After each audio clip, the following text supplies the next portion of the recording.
కొట్టే ఓపిక లేదా నీకు? కాయిన్స్ కొట్టే ఓపిక లేనప్పుడు లైవ్ లో రావడం దగ్గర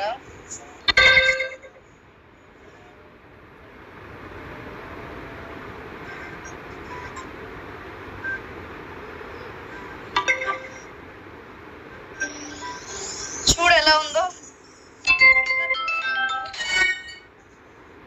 ఒకసారి ఫిగర్ చూసుకుని కొట్టరా కాయిన్స్. నా ఫిగర్ చూసుకుని కాయిన్స్ కొట్టరా నువ్వు.